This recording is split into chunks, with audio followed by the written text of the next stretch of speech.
Good morning, good afternoon, good evening. It's another end of the month and at the last Tuesday of the month, another episode of the AUA, Ask Us Anything. So again, it's the yin and yang of the Bodhidharma of the and my co-conspirator Josh is sitting either on my left or right, depending on where which platform you're looking at. Good morning, Josh. How are you? Good morning, Denny. Yes, co-conspire means to breathe together, spire, respiration, right? So hopefully we're breathing in things that we need and breathing out even more benefit or something like that, whatever. Yeah, yeah. So it's been a interesting journey for us. Do you remember when we actually did the first AUA? Yes, Off and the top, yeah. it's quite different, and I apologize. Or maybe of course when I start moving my mouth, there's someone outside that's talking now, so maybe you can't hear them, but that's okay. But yeah, Denny, remember this, and we had a few guests on. We were kind of exploring. I think if I remember right, the topic was why do we meditate? Yeah, yeah. It was a lot more about meditation, and it's a life journal actually. It just kind of documents where you and I, what kind of air are we breathing together. So we had originally scheduled a different content for today, and Samantha then would have been a great guest, and she would have been talking about something that she did about 15 years ago, which had to do with uh, caregiving, taking care of her mother, and the right way to do that. But we'll still have her.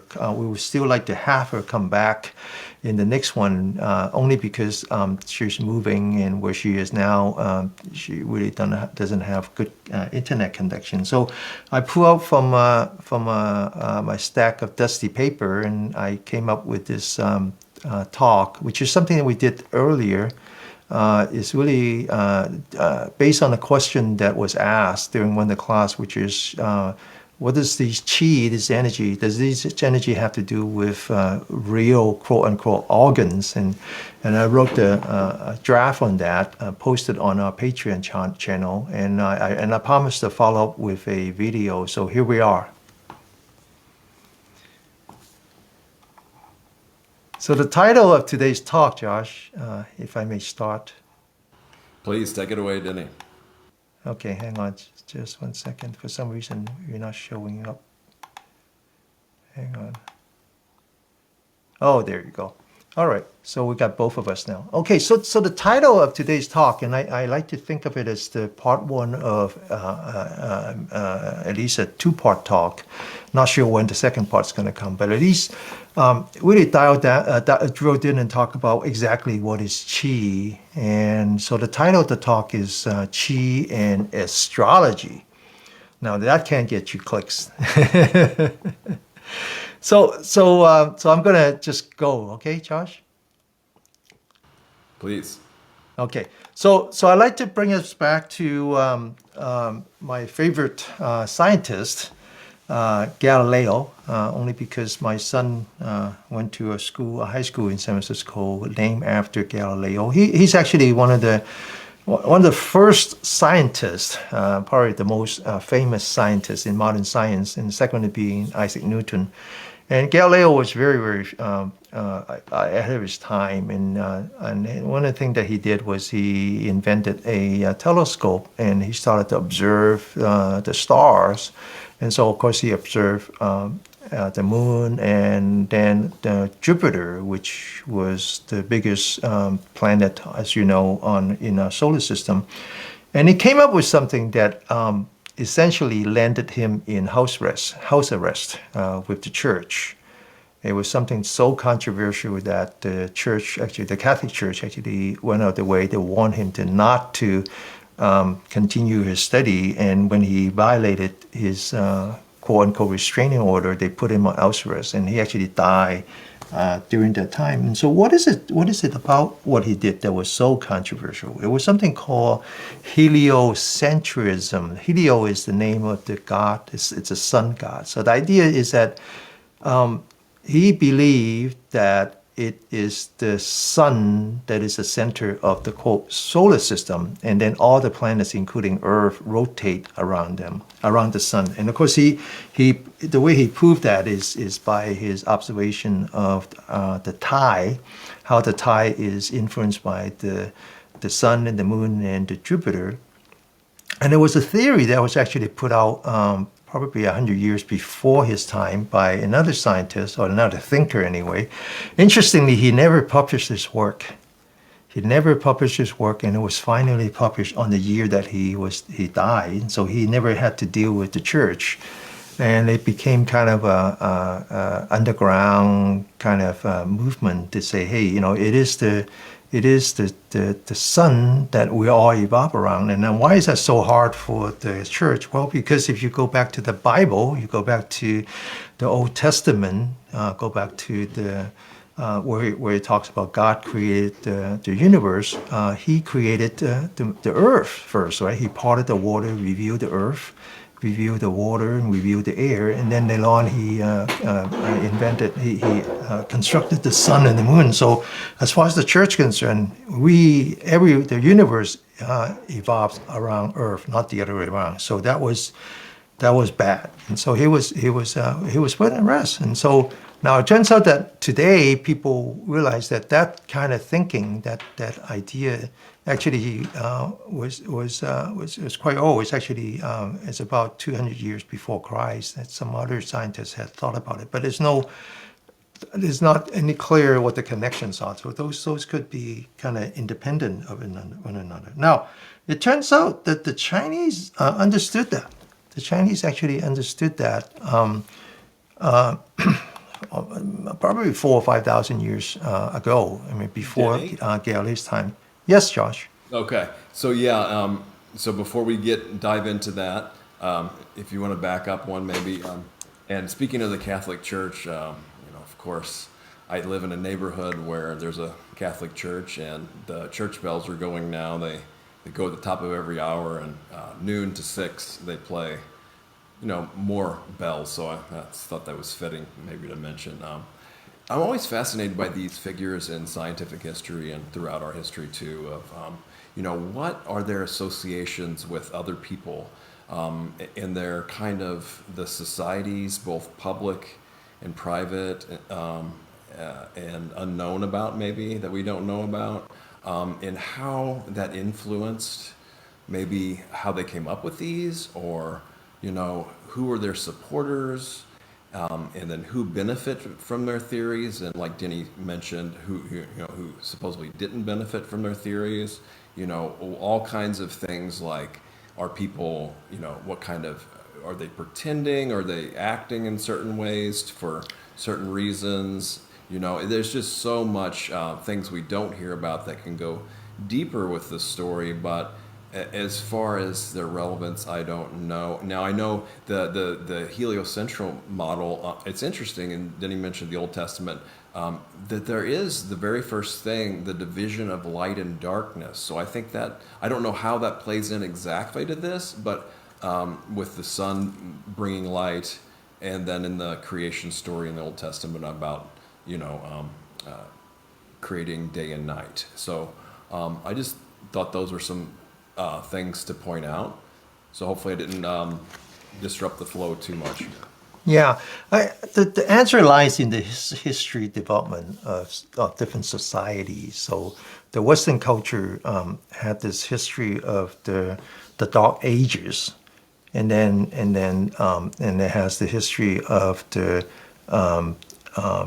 in between the Dark Ages and the Renaissance, there was a period of time, a very long time, where the entire continent was under the control of the church, and the reason why the church becomes so powerful is that they basically validated the emperor. So it's kind of interesting to think about the Helio. Helio is the worship of the god of the sun, right? And so you would first think that that's contradiction to the worship of God, right? So God always supersedes sun, because sun was, after all, is his creation. And yet, when it was formalized into Catholicism, at least the Roman branch of that, they moved the day of celebration from Saturday, which is Sabbath, means the resting day. It's the day that God have already created the universe, and He's taking a day off. And so that was Sabbath is Saturday is really the day of celebration. But yet they decided to move it to Sunday because it was just market positioning. It had to be the way to really accommodate as big of a customer base as possible. And so there's a lot of stuff going on. And in fact, if you remember the Christians were crucified, by the Romans, right? Because it was considered an outlaw religion, and it was only later on that they decided that, hey, if you have one God, then you can have one emperor. That's not such a bad thing. And so it kind of and so this is how the Western society evolved. And so the church has so much power because the emperor has so much power. And the emperor relies on the church to legitimize his control. Now, the same thing has happened for thousands of years in China, in the East, except that in this case, the emperor in the East is the son of the heaven. So in that case, he elevated himself to be the son of heaven. He is part of heaven. In fact, even today in Japan, the emperor of Japan is a direct descendant of the kami, K-A-M-I, the god, right? And so this whole idea of studying astrology is interesting because in the West, astrology was not studied until Galileo came along, which is 400 years ago, whereas the study of astrology started 4,000 years, maybe even more. They actually have excavated lots of artifacts that says that, yeah, they were studying. And the reason they were studying that is because they were empowered by the emperor, who after all is the son of heaven. And so it's part of his apparatus for controlling the people to actually have a group of, quote, scientists, astrologers, to support him. So I find that quite interesting. It definitely is. And, I was Yeah. always fascinated by history, but I don't know how well I did it because maybe in the back of my mind, it was like, okay, well, we're only really told the version of history that comes from the people in power. And, everybody's It got, hasn't stopped. right? What's that? It has not stopped. It's Oh, still that's right. continued. So Yeah. we do hear a portion of the history, but it usually comes from the people who either won wars or who are in power, and obviously there's an agenda behind that because they're saying certain things from history in a certain way that helps promote their agenda and their continuation of Yeah. power. Yeah. Which I mean, I like yeah. to I keep mean that in mind. that's it. Yeah. That's one of the perks for being in power is that you get to rewrite the history. Yeah, and like you said, some of it is just outright rewritten. Yeah. Some Yeah. of it's more accurate representation of Correct. it's So, really so the point that I'm trying to make is sure. the astrology, the study of the astrology, in the West it started late, and even when it started, it was totally suppressed by those who are in power. Whereas the study of astrology was encouraged. In fact, it was considered part of their apparatus for maintaining control, and it started many years ago. So the idea that the tide on planet Earth is associated with the sun, the moon, and the Jupiter, that's a 4,000 year knowledge. And the Chinese understood that long ago, understood it so much that they understand that it takes 12 years. It takes 12 years for Di- the Jupiter to go around the sun. Yes.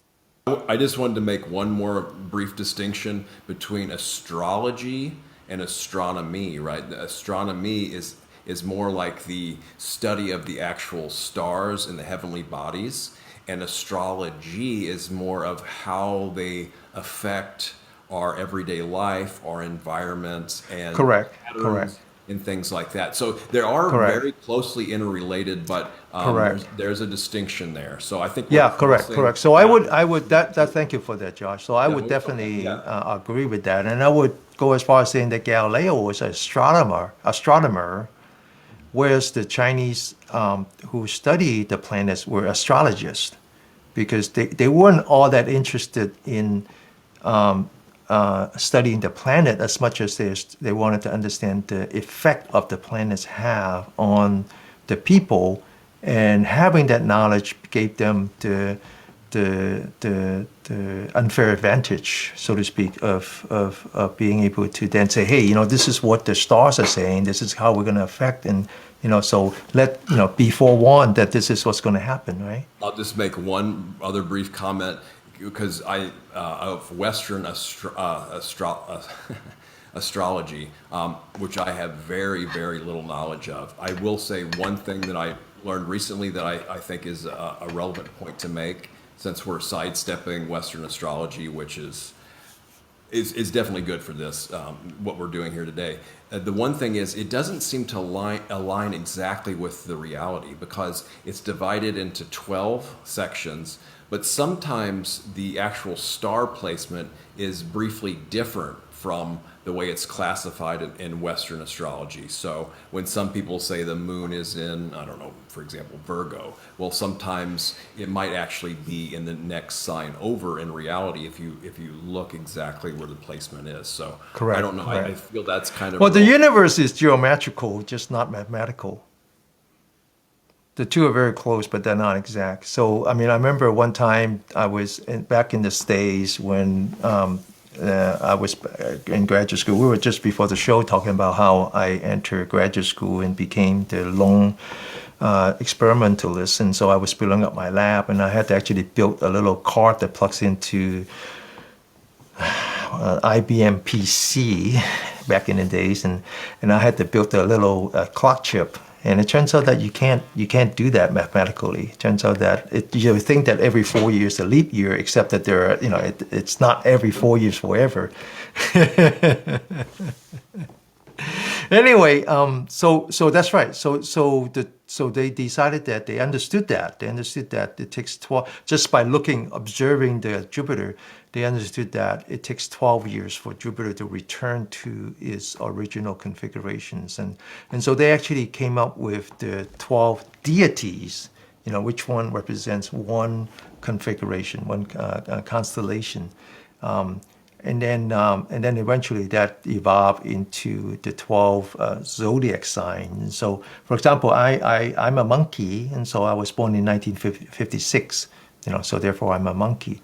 Now, very quickly they realized that, just like you said, it's good but not good enough, and they realized then that it's not just the Jupiter that affects us. There are other planets that affect us. And Jupiter happened to be the big one. It's not the closest one, but it definitely had a huge effect on us. But then the one that closer to us are the Mercury, the Venus, the Mars, and the Saturn. Of course, they can't see far further than that.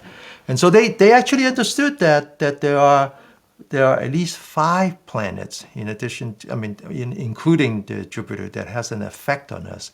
And then they actually named them after. Now this is where it's interesting to think about the translation. So some people call these the 5 elements, and some people call this the 5 materials, and some people call this the 5 phases, like in different phases.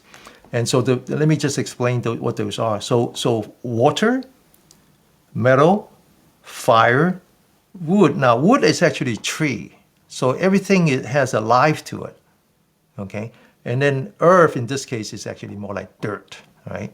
And it's not the basic elements like what you would find in a periodic table. And it's not even the basic element that we talk about from the Buddhist standpoint, where you talk about the earth, the wind, the fire, and the water. Those are much more the basic elements. So it's actually inaccurate to translate as 5 elements, especially if you were to look at the Chinese character. So this is 5. And this one actually, again, a single character have no meaning. It's just how you conjugate it with something else. So if you conjugate it with something that it could mean action, it can mean movement, it can mean behavior, it can mean, in fact, if you put that together with this guy, then that's really the true word for a planet, is the star that is moving. That's a planet. And so just I wouldn't recommend that as an official translation, but let me just say that it has life to it. It's a five liveliness. It's just how they interact with each other, how they interact with their world. And so for example, water, it would be the source of life. So let me just keep pounding on the word life. So water would be the source of life. Tree is where life begins. And the dirt is what supports life. And then the fire perhaps would be one that actually regulates life, and the metal is another one. So the importance is not what how they name the star. The importance is that that becomes the basis of a 4,000-year-old culture, which is to explain everything in terms of these five quote elements, five materials, five phase, five movements, five I would call life. So it's very interesting. It's really very interesting Denny, for them we were to talking about really this. look at that. So Josh, yeah. Yeah, we were talking about this before the show too, about it's not really just a noun, it's a verb, right? It shows a process. It being in an element form with a name as a noun, it just kind of gives it a handy reference to refer to as an object when you're systematizing this for various means, right? So, but like Denny was saying, in actuality, nothing's really static. It's like a process. There's forces involved. So, for instance, water, it can solidify, it can liquefy, and it can be in a vapor state. Earth has various forms of density, more solid than other. Wood, Correct. I mean, can be burnt into ash. There's sap in wood. There's liquid elements. There's all kinds of different variations, and in metal too. It's the same way. It can be melted down and solidified. And water, I mean, and of course, fire has different levels of intensity and absence too. I would say briefly that I've even found the theory of I've heard of Jupiter, because it's so humongous and it has big moons, that it was once a sun and the moons were actually planets, and it's kind of maybe lost energy or for whatever reasons has been turned into a planet. And I just found that was an interesting theory Yeah, that you don't hear about too often. Yeah. Um, Well, we'll talk about harmony towards the end of today's presentation, but I just want to mention harmony because the culture, the Eastern culture, whether it's Chinese or Indian, the Eastern culture is really based on harmony, and it reflects in the language. So the language is not as precise as you like, because the ambiguity is the basis for our existence. And so you need to have some room. So one of the things that I wanted to say is that when this idea of the yin and the yang comes to the West, and we kind of just think that, well, that's black and white, that's right or wrong, and that's, So this picture, this picture with that looks like a pentagon with the five circles, that's yin and yang. It's really yin and yang. It's not just you versus me, and it's not like if you're not for us, then you're against us. It doesn't work like that. When we say yin and yang, it's really the relationship between each one of these circle. So now this one is translated as generating. So this would be yang, and this one is translated as overcoming, and I would call that yin. And because yang is like the sun and yin is the absence of the sun. I would, rather than translate it again, be as just kind of expand our horizon of thinking, I would just translate it as supporting. Okay, it's just something supportive. So, for example, I mean it when I say that Josh and I are the yin and the yang, because when we say yang is how we support each other. Okay, and when we say yin is how we kind of pull each other back. Okay, so this idea that these five materials have both the yin and yang. So let me explain that. So for example, water, if you think about water as the source of life, then the wood, which is really the tree, is a live wood. Okay, so everything has a life to it. So the water obviously supports the tree, supports the wood. Now the wood supports the fire. That makes sense. Now the fire actually supports the dirt, supports the earth, and the earth supports what is called the metal. And ultimately, the metal supports the water. So you can get very precise, but it's best to leave it as ambiguous. Idea is that, for example, you would say, how does the metal support the water? Well, think about condensation. Think about a metal as a container. Just leave it at that. And then you would say, how does the earth support the metal? Well, the metal ore, the iron ore comes from the earth. Just leave it at that. And so the idea is that there's these 5 things that each one has a supportive role to each other. The water supports the tree supports the fire supports the dirt supports the metal supports the water, and so forth. At the same time, each one has. So this is how Josh and I would just like brainstorm and 1 + 1 is equal to more than 2. Whereas they also have this yang relationship, the yin relationship, which where they're kind of regulating, they're pulling it back. So for example, water has a regulating effect to fire. That's obvious. Fire has a regulating effect to metal because it can melt metal. And metal has a regulating effect to the tree because I suppose you can bring down the tree. But the tree has a regulating effect to earth. Okay, and the earth has a regulating effect of water. So the point that I'm trying to make is that this is I wouldn't go far as saying precise, and I wouldn't go as far as saying ambiguous. It's somewhere in between. It has very definite meaning, but don't take it too far. The important part is that this really is the yin and the yang. It's not just black and white. It's really coexistence of all the materials on our earth and all the ramification of life. Yeah, Denny, and I would very good. And the other comment I would make about yin and yang, perhaps, we mentioned the obvious masculine and feminine principles, the complementary and correspondence effects of it, and then also like polarity too. They're not separate. They're just kind of one end of the spectrum and the other possibly. So yeah. Yeah, I think that's a good idea. I mean, this is a good way to talk about it. That if you say masculinity versus femininity, and you necessarily equate that to male and female, that's too rigid. That's rigid because a mother can be both. Right. Can be very nurturing, right? And can be very disciplinary. I mean, you and I know that. Yes, in all of us have certain aspects of yes, femininity within us. Yeah, Yeah. And now going to what Denny said about these, maybe I'll just fill in the gaps with some examples. How water is limited by Earth, or because you think about the riverbanks, right? Riverbanks will hold in water. What was the other one that Denny did not give an example on? Help me remember here, Denny. Water. Talking about the water and earth. This one right here. Which ones you didn't give examples for? Either way. Well, no, you do it. You do this. Okay. Yeah. Go ahead. Well, I'm trying to remember if you've given examples or not, but which ones you've already given. But well, for example, the fire melts the metal. I think I said that.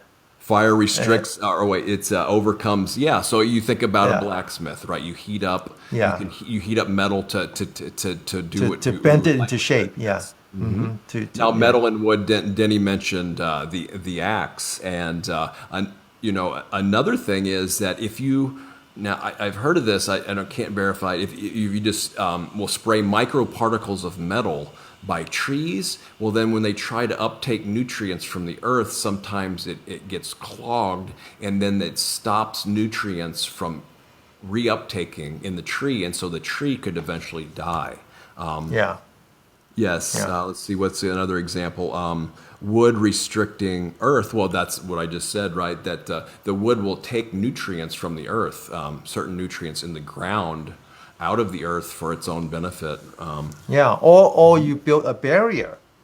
When you want to prevent mudslide, and Well, that's you right. use Yeah. wood to build the barrier. I mean, there's so many examples. There's so many examples that, I mean, if you want to make it work, you can go, Yes, exactly. You can look for yeah, examples. And you can look for I was just going examples. to Yeah. mention, might as well just mention here briefly now, the system we're talking about today, we can just use it on the surface to apply it to our everyday lives without very many questionings. And eventually, maybe if you're interested, you can take it a deeper level and look into it as your own experience and how it verifies in your own experience in your reality of how it actually applies in actuality. Yeah. And then maybe Yeah. one step further, that's probably not really relevant, is maybe looking into the origins of how system was actually discovered, and why they put it this way, and how they actually figured this stuff out. Right, right. Well, I would definitely try to answer that, and especially when it has to do with qi. Okay, definitely that, and that's the whole point of today's presentation is really like how did they discover qi, and what is qi, and how does the qi lines tie to the organs? Are they the real organs? That was the question. That was the original questions. Okay, so this idea of the five material is everywhere. It's everywhere in the Chinese cultures, and I just listed a few. So the five has to do with the organs. The five has to do with the emotions. The five has to do with the taste. The five has to do with the season. So in the old days, the Chinese believed that there are five seasons. They actually take the summer and break it into two. It kind of like the Indian summer that we have in the West Coast. It's sort of the deep summer. And so it even break into food. And so Josh posted an article on our circle, on our Insight Timer circle, and got some response from some of the students about what kind of food, how do you eat food, that would be consistent with your blood type. And so the food is a very important part. The color of the food, or color in general. The positions, it's everywhere. It's everywhere. It's feng shui. It's how do you decorate the house? How do you build the house? Where does the window go? Where does the door go? It's everywhere. Now, of course, today I'm not really here to talk about the five as much as I'm here to talk about qi, and so I want to focus on the organs. And so, for example, in this chart, it says that kidney, and again, I will keep talking about kidney because the kidney is associated with water, and water is the source of life. And in fact, the Chinese traditional medicines talk a great deal about the water being the foundation of life. Everything comes from the kidney. Everything comes from the kidney. The kidney. And then now what's interesting is that the water supports wood, and so liver is considered wood. And so this is where life begins. And so the essence that comes from the kidney is provided to the liver, which is the one that actually manufactures blood. Okay? Now, then the liver is being very constructive to the heart, which is considered fire, and so forth and back. And then at the same time, the kidney is the one that regulates the heart, and the spleen is regulating the kidney. Okay, now, I don't want to get too much into this, except that you notice that there's only 5 organs here. Okay, and we know that we have more. And so that's because the Chinese actually separate the organs into 2 kinds of organs. This word right here, the half of the word on the right hand side is the same word that we use for Tibet. So Tibet is actually the treasure in the West. That's what the word means. So this is the word that means treasure. And so now we also have the Bodhisattva, what we call the earth store, Bodhisattva, the Deizhong. And so that's the same word. And so it's always about treasure, where you store something. So the Chinese believe that these 5 organs are the treasure organs, because the Chinese believe that we start with essence. So when we were born, we were given some building blocks, essence. And if we abuse these essence or we don't use them properly, they're gone, and that would be the end of life. And so the kidney is really the one that has the essence for marrow. Okay, so the essence comes from the kidney. The marrow is manufactured in the spiral cord, and they even believe that the brain matter is an extension of that. Now, this is an interesting point. So when we talk about the two exercise routine that was passed down by Bodhidharma, and we'll talk about Bodhidharma in a minute, but for those who've been following Josh and I, you know that we have this practice called the Yi Jing Jing, which means exchanging tendon. That's how it's translated. And there's another half, and sometimes it's not clear which is which, but in our morning practice, I combine the two. And I always talk about the other half being the renewal marrow. So how do so if you look at the exercise that we do, energizing, energy point, doing stretching, you say, how does that renew marrow? I don't get it. Actually, marrow means kidney. It's not the renewal of marrow, it's the renewing of your adrenal. That's interesting. Okay, so point is that the Chinese believe that these 5 organs, and they are the yin organs. Okay, now I'll come back to that in a minute. What does that mean? There are the treasure organs. Each one of them contains essence. So that's one of the things is that in the Western culture, we put a lot of value on sweat. We think that we like to sweat a lot. That's good for you, right? Now in the East, the opposite. The sweat is the essence of the heart. And so sweating is okay, but don't do it too much. Don't overdo it, because that's if you sweat, that's all the sweat you got. What's interesting is that the opposite of the treasure organs is this word. Now again, the left half is the same. The right half, this one means mansion. A mansion, a big house, or it actually means the place where it's like the government building is also that word. So I translate it into something else. So these are my translation. I translate it into a vessel. It's an empty vessel. It's something that is empty, meant to contain something else. Okay? And so, for example, bladder contains urine, gallbladder, small intestines, large intestine obviously contain food at different stages. Stomach contains food. So these are called the vessel organs, and it's one-to-one correspondence. So I'll talk about this in a minute, but it's important to break it into half. So, for example, as much as kidney is considered water, so is bladder. As much as liver is considered wood, so is gallbladder. They come in a pair. Okay. All right, so this is, the question is, okay, with that understanding, where does qi come from? Where does qi come from? So, well, Denny, before we go on. Sure, sorry, go ahead.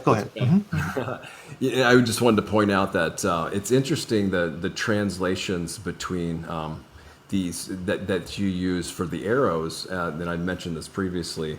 How, let's see, this one nourishes and suppresses, and go back one slide. And then here the translation is generating and overcoming. And the article, let's see, it's used as inhibiting and, let's see, supportive, I think. Is that right? But, yeah, so these are all great translations, and it seems like, depending on the context, which one is more accurate to help our understanding and, in relevance too. So I like the ambiguity that Denny was talking about, and how it leaves open room for interpretation, which can be very helpful at times. The other thing I noticed... Well, there's also something else that are even more important than that, which is you have to gauge the teacher, who's doing the teaching. And so I used this example before where, I was a professor for 9 years, and there's a big difference between teaching the undergraduate versus teaching the graduate school. The undergraduate, we teach from the book.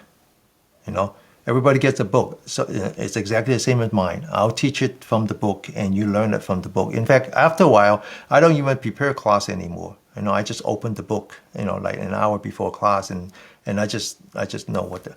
Now, when you go to graduate school, you don't teach from the book anymore. The book is not written yet, has not been written yet. In fact, the only guy who's really the guy who's going to write the book is you. That's why you're teaching the material. So then you're not teaching from the book, you're teaching from experience. You're teaching from what you know. And so, for example, I always use Master Jiru as an example of someone who teach from his own first-person experience as opposed to teaching from the book. He never teach from the book. Every once in a while he teach from the book, but only because he's looking for something. So he would, there's some idea that he wants to express, and he realized that there's a book somewhere. And so he go to the book, and what you realize is that his interpretation is completely different from what other people use, you know. And the best example of that was in the counting of breath, you know. So we talk about the anapanasati as a counting the breath because, you know, because that's how it's translated. And then he was the one that said, no, that's not how you translate it. You never count, because when you count, you use a brick brain, and the last thing you want to do is use your brick brain. So you don't count. Make it count. I said, wow. And so what you find then is these interpretations, sometimes they are book translations, and sometimes they're experience translations. That's right. And then the other fascinating distinction of, you know, what are the similarities and differences between teachers teaching kind of the same material? And a lot of times it just comes down to what resonates with me. How is this really hitting a chord and, you know, helping me understand it more? Is it helping me understand it less? You know, so yeah. And before we move on to, I just wanted to maybe be a little silly and, well, of course, somebody's running a chainsaw out there now, so there's our tree element, right? And here's metal, well, the periodic element set, and I was just going to show 3 types of metal real quick. Obviously, it's not, you know, this is not literal, but there is association, right? Scandium. And yeah, if you're listening to this, this is no good. You just have to imagine or look it up on Wikipedia. Hafnium, the metal that we don't hear about every day. And yttrium. Let's see. Boy, camera leaves a lot to be desired. But anyway, yeah, the Earth, this Earth is a fascinating place. Okay, all right, back on track here. So I have to ask this question: are these metal radioactive? No, actually, the ones that are because if they are, that would explain a lot of things. The ones that are missing are in red, and those are the unstable elements. Some of them, you know, can only last for a few microseconds. Other ones are radioactive. So yeah, but I considered that too. Okay, so let's bring that home. Let's bring home the idea of the 5 materials. Bring home the idea of the astrology back to what we are mostly interested, which is the qi. And of course, we all understand that the qi is really a Taoist concept, you know, more than it is a Buddhist concept. And so one of the things that we practice is the idea of the microcosmic orbit. Now, this diagram is actually very famous. It would take 10 lifetimes to study it. And what's interesting is that this is actually your spine. This is your spine. This is your brain. And then now the dantian is actually symbolizes the field. Okay, so this is an oxen pulling the cart. This is the field. Okay, so the dantian is the field. Tan is the field. And so this is really where your adrenal is, and there's fire, and you know, I mean, as I said, you can spend a whole lifetime studying this chart, and it has everything you need to practice microcosmic orbit. Now, there's some controversy as to where this chart came from, you know, and some people say, oh, it's 4,000 years old. Some people say, well, maybe not so. I'm not going to argue that, except that I know for a fact that there's a very famous Taoist. He's actually considered to be the patriarch of Tao, and they actually did the excavation not too long ago of his hometown, and they found some document that is very similar, very, very close to this chart. So there's some idea that maybe he was the one that kind of integrated all the knowledge and put it together. And now, I didn't bother to translate the writing, and so the Chinese writing here means 8 mortal crossing the sea. So he was one of the 8 mortals, if you are familiar with the Chinese culture. Now, when we were talking about practicing in the desire realm, and I remember we talked about the difference between the Taoists, the Buddha, the Taoists versus the yogi versus the Buddhists. And I remember talking about the yogis are the one that want to escape the desire realm, practicing in the form and the formless, the rupa and the arupa. Whereas the Buddha himself was a yogi, and he had reached the very upper layer of that, and he wants to go beyond that. So he wanted to escape the three realms, and that's his definition of liberation. Whereas the Taoists were really more focused on the desire realm and just escaping the human realm to be in the immortal realm, if you will. And so the story about the 8 immortals crossing the sea to return back to the human realm is a very, very interesting story. And out of that, one is, it might be more, but this one actually started to study both the Taoists and the Buddhists. And in fact, he, more than anybody else, he was the one that integrate the three, which is the Taoists, the Buddhists, and the Confucianism. And that becomes really the Chinese culture. Okay? And he actually written a poem, and I didn't want to bring out because I didn't want to bother to translate it, where the last 2 verses I liked a lot, where he's talking about Tao. He's trying to explain what Tao. And he says, if you understand how the Dantian is the treasure, then you understand Tao. That's really amazing.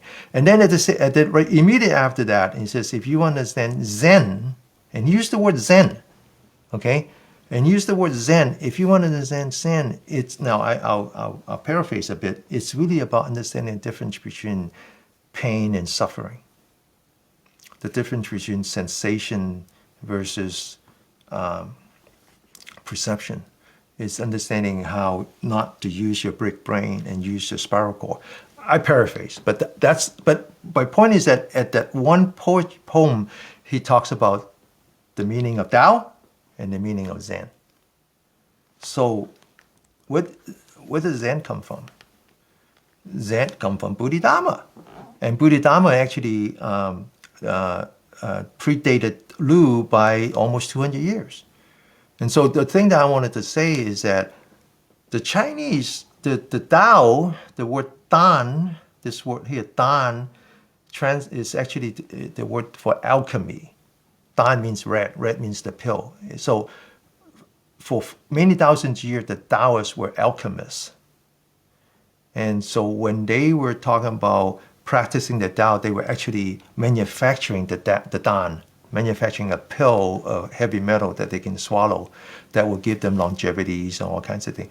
And it was really Bodhidharma who changed that. And then it became internal Dan versus external Dan. And the internal Dan, even though they still carry the word alchemy, it has nothing to do with alchemy anymore. It really has to do with the energy field within you that you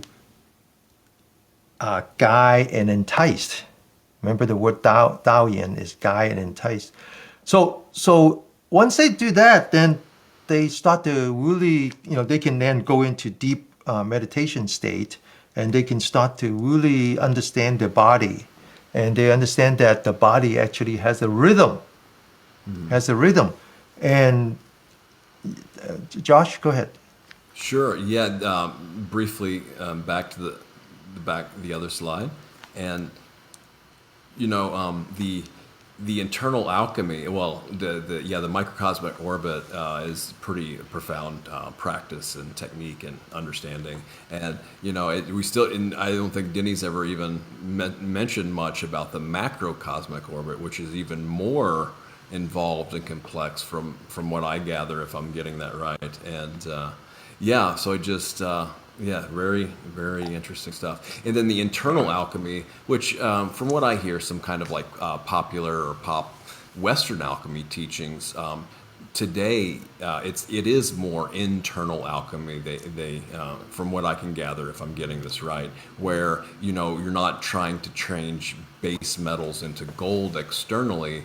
You're trying to do certain different practices and techniques and learnings and whatnot to change our internal state from kind of a lower base reality, like physical pleasures and sensuality, into higher states of mind, being, and consciousness, and energy is involved the entire way. So if I'm Yeah, getting that yeah, right, yes. correct. Now, the reason why I never even mentioned macro cosmic orbit is because I was never taught. Microcosmic orbit was taught by Master Jiru one time when we were in China, and only because he was surrounded by monks who were Shaolin monks who practiced the microcosmic orbit. So he was sharing with them, and he actually was the one that says that the microcosmic orbit is the meditation of the four elements. So it's not just the Taoists who practice that; the Buddhists had practiced that too. And then that was it. He never taught, he never taught the other one. Now, that's the way Master Jiru is. And so I remember one time he taught the what is it called, the 9 states of abiding your mind, something like that. And he only taught that one time in English, and he only went into detail the first 3 steps.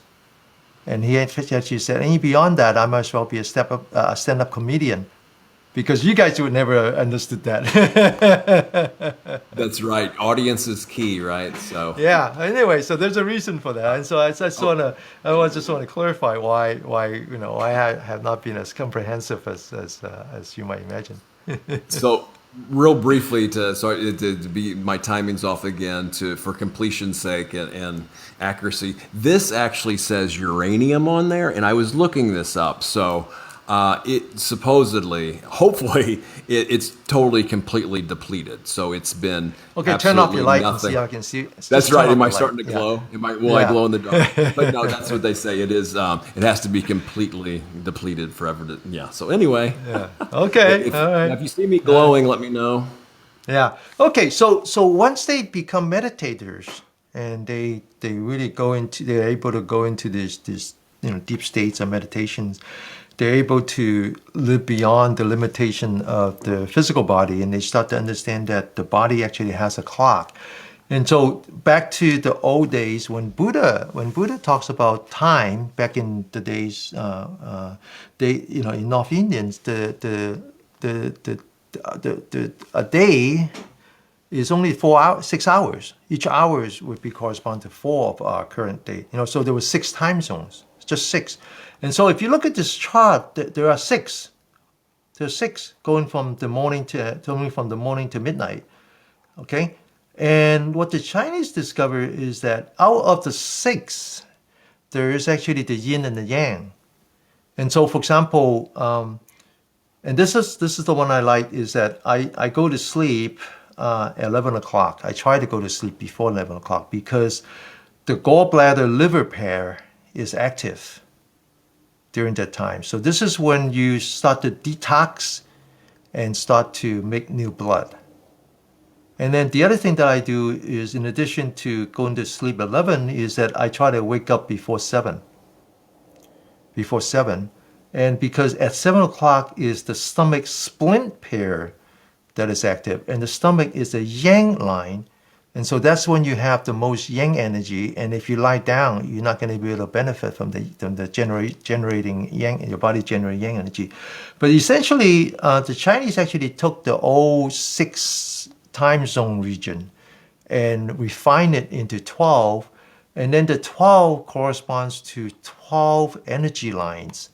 Now, before I talk about energy lines, if I were to go back to the idea of the yin and the yang means the sun. I mean, that's the word that we use for the sun. And the yin is the word that we use for the shadow. And so the idea is the yang is when you're influenced by the sun, and the yin is when you are influenced by the absence of the sun. Okay? Now, if you were to take a body part that would be the most influenced by the sun, it would have to be the top of your head.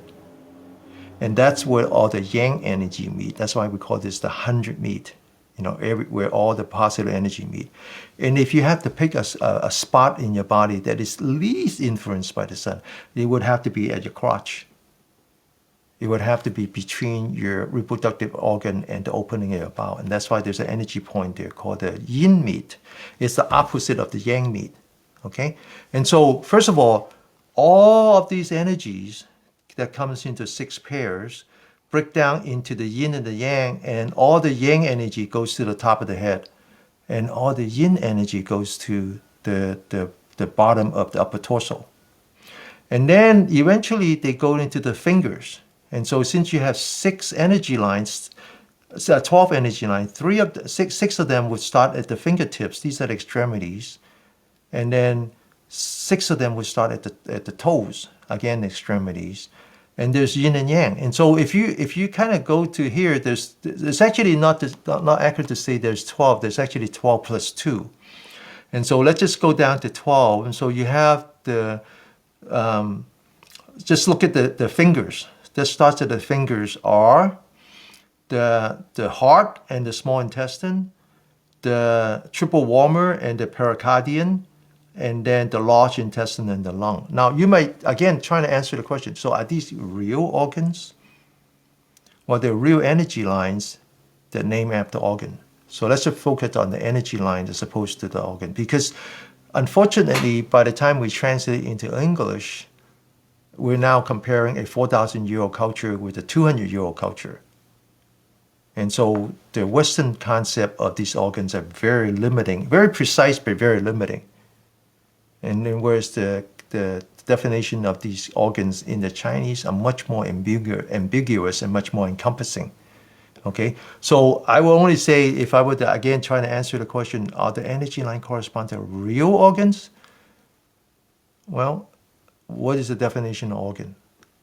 Right? So I would just say, rather than pointing to a physical component of your body, point to the function. And the function could be 1 or 2 organs working together, because it has to be all 5 of them working together. And so that's where the energy line comes from. And the most important is that they're not discovered through a dead body. Right? The Western culture, takes a cadaver and dissect the cadaver and review the organ, cut away the connective tissue.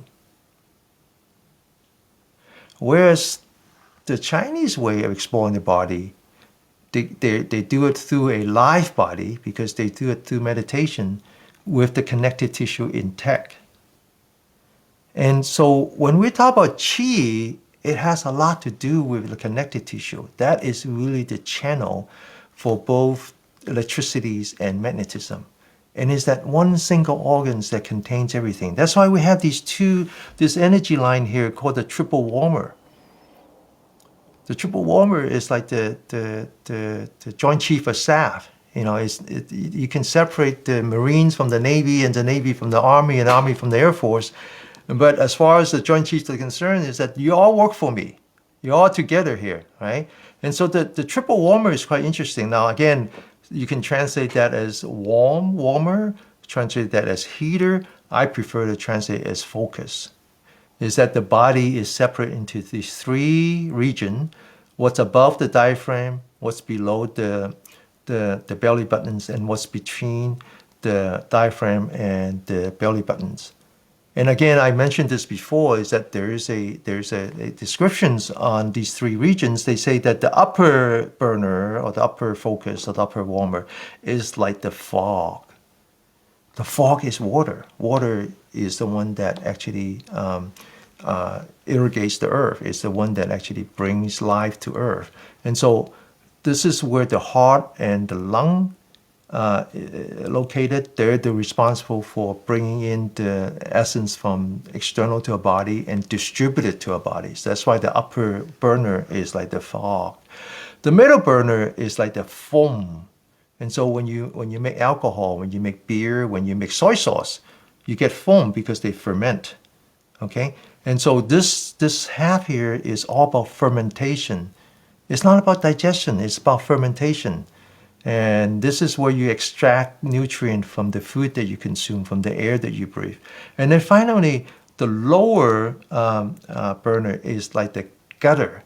But again, the definition for gutter here is a little deeper. It's not just that you throw things away, but you reclaim the valuables from the gutter before you throw it away. Okay, so this is really the kidney and the bladder has a very important function. They're not just managing the waste. They actually kidney is the one that brings back all the minerals, right? You know that, and so this is how they discovered the chi is through the body, through the meditation. And then they divide it into the 5 elements. Now, of course, you say, well, how does 6 treasure organ, how does 12 divide it into 5? Because in this case, the heart actually represents 2. The heart is both the heart and the pericardium. The pericardium is the Western concept of the heart, is all the muscles, it's the one that pumps blood. Whereas the heart, again, Josh and I did a talk many months ago where it's interesting how the Westerner mentioned that hear the word mind, he points to his brain. And whereas the Asians, when they hear the same word in Chinese, they point to the heart, right? So the heart, the Chinese believe that heart actually represents not just the mechanical part, but all the emotional part. And so when Beth talks about how the mind and how, I remember I asked the question, what's the difference between the mind, the brain, and the heart? And she talked about how the mind actually is also located in the heart. I find that fascinating. Yeah, I haven't had time to really dig into it yet. Denny, there's so much put out here. I love it. Plenty to comment on. I don't know. Go ahead, Josh. I don't even know most where to start. The comment I had about the masculine and the feminine again, about the 1,000-point meet, right? And 100-point meet, yeah. That seems to be, maybe it's an unfair stereotype, but it seems like the masculine more in general is kind of has a proclivity and naturally has a more cognitive thing or thinking, and that can be both good, beneficial and not beneficial, while the feminine side tends to do more body wisdom. Like it seems more natural, knowing and understanding the body. It's like we have to work on this. Totally off base. Yeah, I mean, we can go. I mean, for example, back in the days when we used to live in the cave, the male is the one that sees the sun, right? Because that's where the danger. Once you escape, once you leave the cave, then there's danger, and so only the male get to leave the cave to go hunt, and the mother, the female, they're the force with the absence of sun.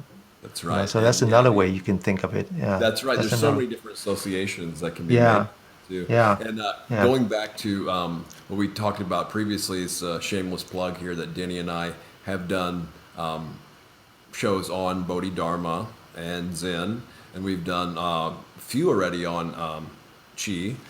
So yeah, you can check those out as well. And what was I going to say? Oh, now the Western medicine concept that Denny talks about, how Western medicine is kind of isolated parts of the body, and it focuses on basically a lot of pharmaceuticals to address certain organs or systems in the body. And the thing is, though, what's not usually studied, to my knowledge, is the interactions of multiple medications. And not only that, each one is usually studied in isolation, and then the side effects are noticed. But then when you start adding more medications to that, it doesn't seem like there's a lot of studies on, okay, well, how does one side effect from one drug that might be of a low percentage or a high percentage interact with maybe a side effect of another one that could possibly either cancel it out or could make it worse or actually start a even new side effect because of the combination of these two drugs. So now this is where I think maybe their solution is going more towards collecting a ton of data, right? Massive data collection. We hear about data mining and big data, right? And so maybe they're thinking about running this through AIs to analyze all this stuff. which then brings up more things of like, well, how valuable every time we give out information or health records, how valuable is that? Granted, it could potentially help a lot of people, but well, how much should money and profit be involved in this, and at what expense? So it opens up a huge door of a lot of questions that I don't really how to respond to at this point. It's just interesting to notice how that seems to be kind of where Western medicine is going, and maybe more towards personalized, where if we take it back to this Eastern system, that it is more of a holistic with a W, like Denny talks about, that it includes the entire body, not only just substances, but different techniques like acupuncture, acupressure. It brings into effect time of days, like Denny was saying, and contexts and conditions and causes and astrological alignments and synergies, and just on and on and on and on. It's very in-depth and complex, not that Western medicine isn't, but it just seems to include more and consider more things as well. Well, everyone, we have a little bit of technical difficulty, and so I have to record this last two slides on my own without Josh.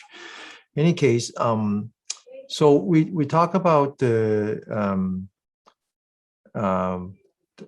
way that the chi came about is really through the meditation, understanding the body, understanding the energy field, and then also start to associate the energy field, the yin and the yang, with the five materials or the five elements. And now it's really, I want to just kind of close this presentation by saying, what exactly is chi? I think there's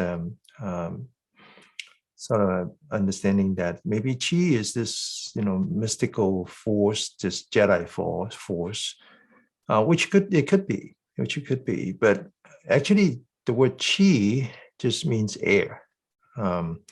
So it can mean something as simple as breathing, or it can mean circulation. So it's actually very revealing to look at the way that the Chinese word qi is written. So it's written in two forms. So over here, this is the more modern form. It's written in two parts. The middle is rise, the outside is air. And so in this case, qi just means consumption of from the external world, both the oxygen and the food and the nutrient.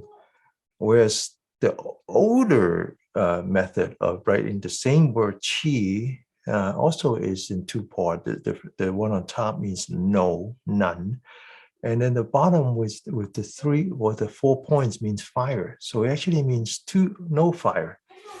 And so chi is something very simple. It's just on one hand, it means circulation. Circulations is really coming back to the kidney. The kidney is a water element. That's a source of life. And the kidney is working with the heart and the lung together in this symbiotic triangle. And that's your circulation of oxygens in your bloodstream, your circulations of your nutrients. And if you have bad circulation, you have bad chi. Now, the other way is really another symbiotic triangle, again, going back to kidney. And this time is between the kidney and the liver and the splint. And this now is more about your metabolic harmony, right? And how once you consume the food, you store it in your kidney, and then now the kidney works with the liver. And when you have metabolic disorder, most of the time it's because you have too much stress in your body. It creates stress hormone. Cortisol goes into the bloodstream, goes in the liver, and then it affects everything else. So when we talk about qi at the very basic form, it's really just about circulation and your metabolic health. So that's really the end of today's presentation. Is where does qi come from? What is qi? What was the history of the discovery of qi? And that sets up for perhaps sometime in the future another talk, because What does it mean to have lack of qi or blockage of qi? It's qi is really about harmony. It's about harmony living with the universe, and it's about harmony living with yourself. All the different elements have to work together like a symphony. They're not just a collection of mechanical parts. You don't fix them one at a time, but you want to make sure that they all work together. And of course, today we talk about what happens when they don't work together. And so we use the word metabolic disorder, metabolic symptom. I want to simplify it and say metabolic disorder is just lifestyle disorder.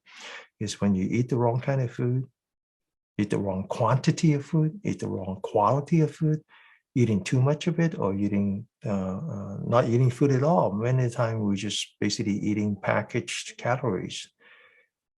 Eating too often, not fasting, or water. Water has a way of really destroying, helping with your kidney. We don't drink enough water anymore. We drink all kinds of drinks, coffee, tea. I drink coffee, I drink tea, I drink wine, I drink all kinds of things. I hardly ever drink water. That's not good. We don't rest enough, or the quality of a rest is very poor. We don't exercise enough, or when we do exercise, we actually prolong the fight or flight, which puts even more stress on the kidney. Okay, we don't meditate. We hardly ever teach our body to go into the rest and digest anymore. So in any case, that's sort of a setup for the future. Unfortunately, we had a technical breakdown. Really, it's a platform that we use.